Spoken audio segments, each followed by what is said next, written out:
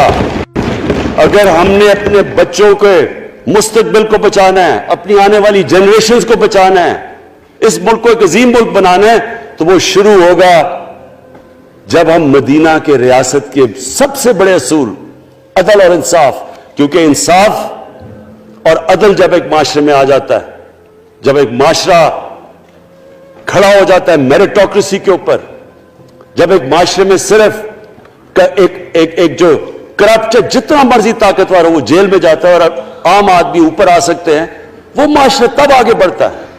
تو میں صرف اس کے اوپر یہ کہنا چاہتا ہوں کہ مجھے ساری قوم کی اس میں مدد کی ضرورت ہے.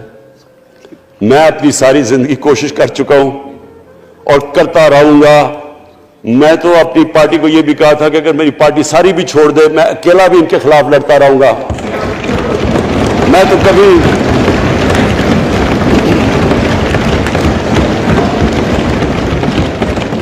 اسپیکر صاحب آخری گیند تک لڑنے والا کیپٹن تھا, آخری گیند تک لڑوں گا, وہ تو کبھی میں ہار مانوں گا نہیں. لیکن یہ وقت آ گیا ہے کہ ملک کو اپنے آپ کو بچانا ہے, آنے والی جنریشنز کو ہم نے بچانا ہے. ہم تب تک نہیں کر سکتے انفارچونیٹلی جب تک ہم سب مل کے فیصلہ کریں کہ یہ جو اوپر بیٹھے ہوئے ہیں جنہوں نے 30 سال سے ملک کو چوری کر رہے ہیں, ان کو ہم بجائے وہ صحافی جا کے کہہ رہے ہیں جی ہائی کورٹ کے اندر کی جی اس کو تقریر کرنی دینی ہے, وہ نیلسن منڈیلا جو باہر بیٹھا وہ تقریر کرنا چاہیے جی, پتہ نہیں عوام کو سننا چاہیے کہ وہ یہاں سے بھاگا کیسے, اس کے پیسے کیسے. یعنی کہ میں حیران ہو گیا تب. اور اب اسپیکر صاحب میں صرف مختصر بات کر دوں آگے کی. دیکھیں, پاکستان ایک مشکل وقت سے نکل کے اب ہم ایک سٹیبل اور آگے بڑھنے کے سٹیج پہ آ گئے. ہماری اللہ کا شکر ہے, جو سب سے مشکل چیز ہوتی ہے کرنٹ اکاؤنٹ, بڑی دیر 17 سال کے بعد 5 مہینے پاکستان کا جو کرنٹ اکاؤنٹ ہے وہ سرپلس پہ چلا گیا. یعنی ہمارے جتنے ملک میں ڈالرز آ رہے ہیں اور جتنے باہر جا رہے ہیں, اللہ کا کرم ہے زیادہ ڈالرز آ رہے ہیں. ہمارا روپیہ خود ہی, ہم پیسے نہیں لگا رہے اس کو, خود روپیہ اسٹرینتھ گین کر رہا ہے. یہ بڑا امپورٹنٹ ٹائم ہے کہ اس وقت, اور یہ اس کے باوجود کہ اس ملک میں کرونا ہوا, ساری دنیا کی اکانومیز کرونا میں بری طرح متاثر ہوئی, اس کے باوجود اوپر والے کے کرم خاص طور پہ, اور میں کہوں گا کہ ہماری جو ٹیم تھی, ہمارا جو جس طرح ہم نے مانیٹر کیا اور جس طرح ہم نے ڈیٹا بیس گیدر کیا اور ہم نے ہر ایک چیز فالو کر کے ہم نے جیسے اپنے لوگوں کو بچایا ہے. میں خاص طور پہ اپنی ٹیم یاسد عمر اور ہماری جو ٹیم تھی اپنی ڈاکٹر فیصل مین کو خاص طور پہ خراج تحسین پیش کرتا ہوں. تو اس مشکل وقت سے بھی آپ دنیا میں دیکھیں اور جس طرح پاکستان نکلا. اب دیکھیں آگے ہمارا چیلنج کیا ہے. ہمارا چیلنج یہ ہے کہ ہم اپنی جو ایکسپورٹس ہیں ان کو بڑھائیں, کیونکہ صرف گروتھ ایک ہی طرح ہوتی ہے ایکسپورٹ لیڈ. اللہ کا شکر ہے کہ بیرون ملک پاکستانیوں نے ریکارڈ پیسہ پاکستان بھیجا ہے, جو کہ ہمارے ملک میں آیا ہے ریمیٹنسز کے. اب ہم نے انویسٹمنٹ کے اوپر لگے ہوئے ہیں. اس وقت سب سے زیادہ کمپنیز رجسٹر ہوئی ہیں SECP میں. اس کا مطلب کہ نئی انویسٹمنٹ پاکستان میں آنے والی ہے. لوگ تیار ہو گئے انویسٹ کرنے کے لیے. ہمارا صرف مسئلہ اسپیکر صاحب ایک ہے بجلی کا. یہ بڑا مسئلہ ہے. کانٹریکٹ مہنگے سائن کیے ہوئے, جو کانٹریکٹ سائن کیے ہوئے ہیں جس پہ وہ بجلی پروڈیوس ہو رہی ہے, بدقسمتی سے وہ اگر بجلی کی قیمت بڑھاتے ہیں تو لوگ آگے اور مشکلوں میں پڑے ہوئے ہیں. بجلی کی وجہ سے سب چیزیں مہنگی ہو جاتی ہیں. نہیں بڑھاتے تو قرضے, وہ جو گردشی قرضے ہیں وہ بڑھتے جا رہے ہیں. ہمارا ایک یہ چیلنج ہے. اس کے اوپر صرف اپنی قوم کو بتانا چاہتا ہوں کہ باقاعدہ ہم ہر طریقہ سوچ رہے ہیں کہ ہم نے اس میں سے کیسے ہم نے اپنے لوگوں کے اوپر بوجھ کم کرنا ہے. ایک تو میں اپنی ٹیم کو یہ بھی کامیابی دیتا ہوں کہ بڑی دیر اور مشکلوں سے IPPs کے ساتھ ہم نے نیا کانٹریکٹ سائن کیا جس کے اندر بہت پاکستان کا پیسہ بھی بچے گا اور جو آگے جا کے قرضہ بڑھنا تھا وہ نہیں بڑھے گا. جو میرے اوپر سب سے زیادہ پریشر ہے اس وقت اسپیکر صاحب وہ ہے مہنگائی کا. مہنگائی میں نے آپ کو بتایا بھی دیا کہ مسئلہ ایک جب آپ کی روپیہ گرتا ہے تو جب چیزیں مہنگی ہو جاتی ہیں ایک وہ ہے. لیکن میں اپنی قوم کو صرف ایک چیز کہنا چاہتا ہوں کہ سب سے زیادہ اس وقت میری حکومت ایک ہی چیز پہ لگی ہوئی ہے کہ ہم کس طرح لوگوں کے اوپر مہنگائی کا بوجھ کم کریں. اس کے لیے ہم بڑی بڑی چیزیں آپ کے سامنے لے کے آئیں گے آنے والے دنوں میں, جس میں کوشش یہ ہے کہ ہم اپنے ملک میں جو سارا نچلا طبقہ ہے ان کو سبسڈائز کریں. اپنے اساس پروگرام کے ذریعے ان کو ڈائریکٹلی ہم فنڈ کریں. یہ انشاءاللہ آپ کے ساتھ آئے گا. ابھی میں نے ایکسپیریمنٹ ایک اور شروع کر دیا, وہ ایک ہفتے تک ابھی ٹرائل پہ ہے کہ ہم ایک پروگرام لے کے آ رہے ہیں کوئی بھوکا نہ سوئے. ہم نے خاص کچنز بنائے ہیں, ایریاز چوز کیے ہیں جدھر سب سے زیادہ بھوک ہے, تاکہ ہم کم از کم جب تک ہماری ملک اٹھتا ہے اوپر ہم کم از کم ان تک کھانا پہنچائیں کہ ہمارے ملک میں کوئی بھوکا نہ سوئے. اور یہ پوری میں کیمپین شروع کرنے لگا ہوں. ہیلتھ کارڈ پنجاب کے اندر اور پختونخوا کی گورنمنٹ کو تو میں خاص مبارک دیتا ہوں کہ انہوں نے سارے اپنے پختونخوا کے لوگوں نے خاندانوں کو کور کر لیا ہیلتھ انشورنس سے. یہ بڑے بڑے امیر ملکوں میں بھی ایسا نہیں ہوتا کہ ہر ایک خاندان کے پاس 10 لاکھ روپے کی انشورنس ہوگی, کسی بھی ہسپتال میں جا کے اپنا علاج کروا سکیں. میں خاص طور پہ محمود خان اور آپ کی کیبنٹ کو مبارک دیتا ہوں. پنجاب کیونکہ بہت بڑا ہے, انہوں نے بھی فیصلہ کر لیا ہے. عثمان بزدار آپ کی اور آپ کی ٹیم کو میں خاص مبارک دیتا ہوں کہ اس سال کے اینڈ تک وہ سارے پنجاب کے اندر ہیلتھ کارڈ پہنچا دیں گے. یہ ایک عام آدمی کے لیے سب سے بڑی, کم از کم جیسے جیسے ہم اپنے ملک کو اٹھا رہے ہیں تو کم از کم ہم لوگوں کی بنیادی ضروریات پوری کریں. اور جو کسان ہیں جی, کسانوں کے لیے ایک بڑا زبردست پروگرام لے کے آ رہے ہیں. اس کے اوپر بھی ہمیں بڑا برین سٹارمنگ کی ہے کہ کیسے ہم کسان کی مدد کر سکتے ہیں. پرابلم تو ہمارے پاس یہ ہے نا کہ جتنا ہم پیسہ اکٹھا کرتے ہیں آدھا پیسہ قرضوں کی قسطوں پہ چلا جاتا ہے تو پیسہ کم بچتا ہے. لیکن ہم نے فیصلہ کیا کسانوں کے اوپر ہم خاص زور دینے لگے ہیں تاکہ وہ بعد میں بات کروں گا. تو 2 چیزیں اور جی. دیکھیں, میں قوم سمجھتی ہے نا کہ اب ہم کیسے یہ جو قرضے ہمارے اوپر چڑھے ہوئے ہیں ان سے کیسے نکلنا ہے.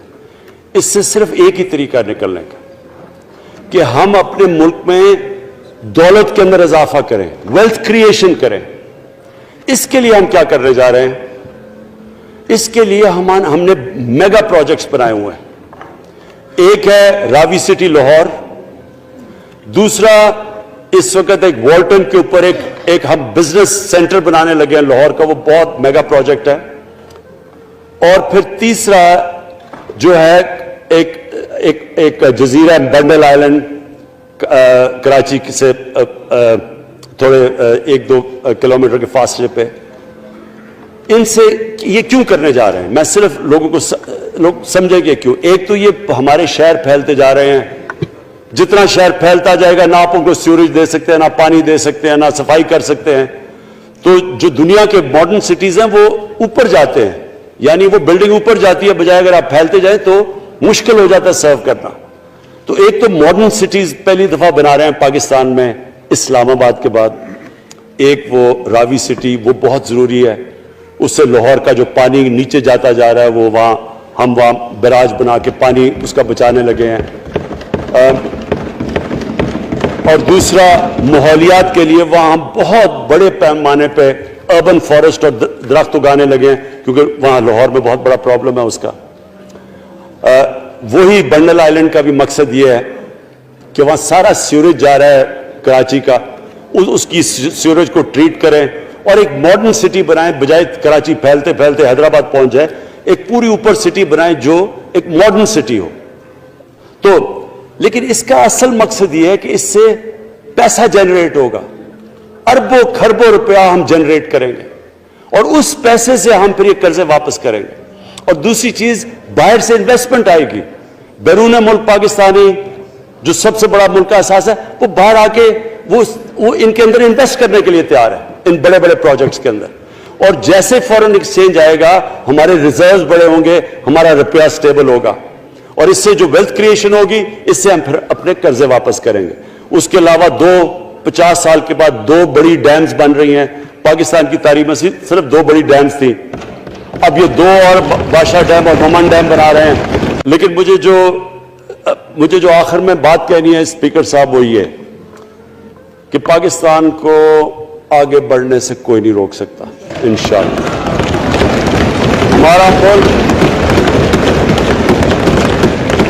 ہمارے ملک میں، کیونکہ میں شاید ہی لوگ اتنا اپنے ملک کو انہوں نے اس طرح دیکھا جیسے میں نے سارا ملک پھیرا ہوا ہوں.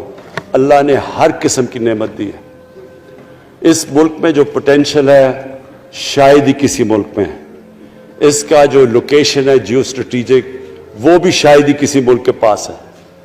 12 موسم اللہ نے دیے ہوئے ہیں، یہاں اوپر سے لے کے نیچے تک کچھ بھی اگا سکتے ہیں.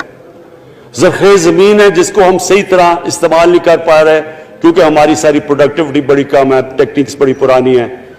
چائنا کے ساتھ مل کے اس طرف بھی ہم جا رہے ہیں کہ اپنی پروڈکٹیوٹی بڑھانے کے لیے. اس ملک کے اندر سب سے بڑی چیز ایک نوجوان آبادی ہے.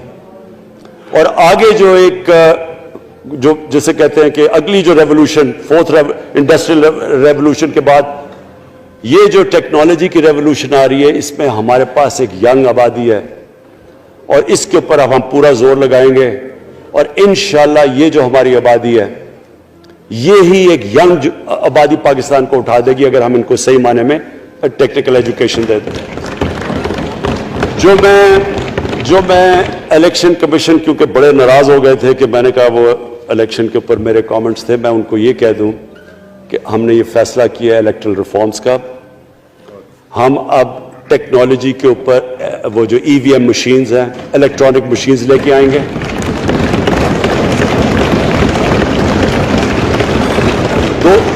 دو چیزیں کر رہے ہیں. اوورسیز پاکستانیز کے لیے اب پورے لگے ہوئے ہیں کہ اوورسیز پاکستانیز بھی ووٹ ڈال سکیں. اور دوسری چیز الیکٹرانک مشینز لے کے آ رہے ہیں. اور کیونکہ یہ الیکٹرانک مشینز کے بغیر ہمیں الیکشنز نہیں کرنے چاہیے، نہیں تو جو ہارتا ہے وہ کہتا جی داندلی ہو گئی.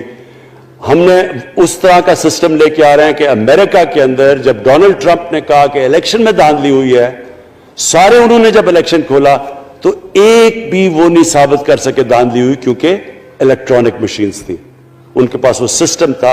انشاءاللہ وہ سسٹم لے کے آ رہے ہیں تاکہ ہمیشہ کے لیے آگے سے یہ چیز ختم ہو جائے کہ جو ہارا تھا وہ ہار مانے گا، جو جیتے گا وہ جیت.